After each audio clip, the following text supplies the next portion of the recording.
అపోస్తులుడైన పౌలు తిమోతికి రాసిన మొదటి పత్రిక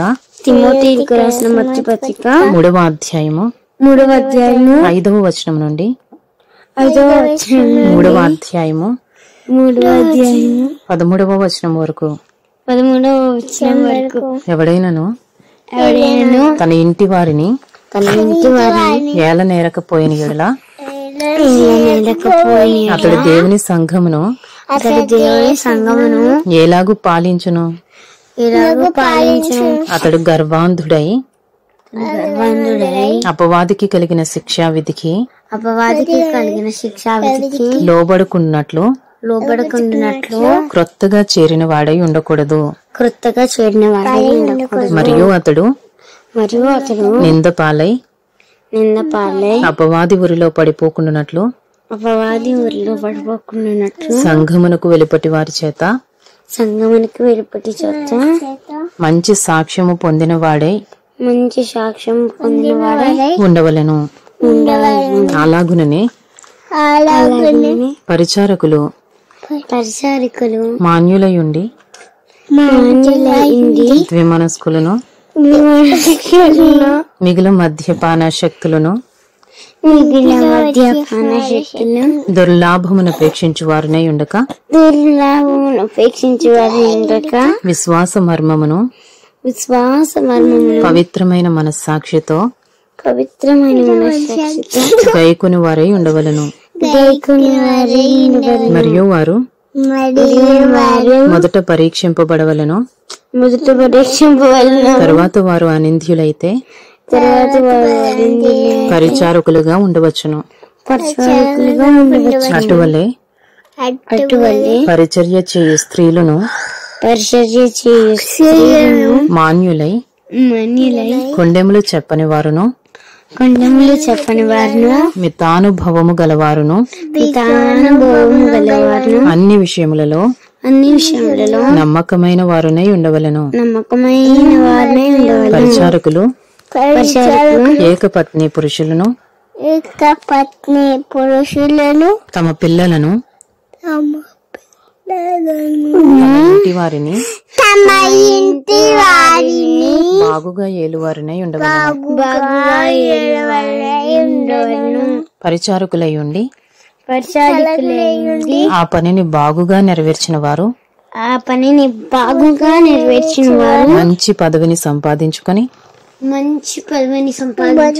క్రీస్తు యేసునందలి విశ్వాసమందు బహుధైర్యము గలవారగుదురు. అపోస్తులుడైన పౌలు తిమోతికి రాసిన మొదటి పత్రిక 3వ అధ్యాయము 14వ వచనం నుండి 4వ అధ్యాయము 3వ వచనం వరకు శీఘ్రముగా నీ యొద్దకు వచ్చునని నిరీక్షించుచున్నాను. అయినను నేను ఆలస్యము చేసిన యెడల దేవుని మందిరములో అనగా జీవము గల దేవుని సంఘములో జనులేలాగు ప్రవర్తింపవలెనో అది నీకు తెలియవలెనని ఈ సంగతులను నీకు రాయిచున్నాను. ఆ సంఘము సత్యమునకు స్తంభమును ఆధారమునై ఉన్నది. నిరాక్షేపముగా దైవ భక్తిని గూర్చిన మర్మము గొప్పదై ఉన్నది. ఆయన సశరీరుడుగా ప్రత్యక్షుడయ్యను. ఆత్మ విషయమున నీతిపరుడని తీర్పు నొందెను. దేవదూతలకు కనబడెను. రక్షకుడని జనములలో ప్రకటింపబడెను. లోకమందు నమ్మబడెను. ఆరోహణుడై తేజోమయుడయ్యను.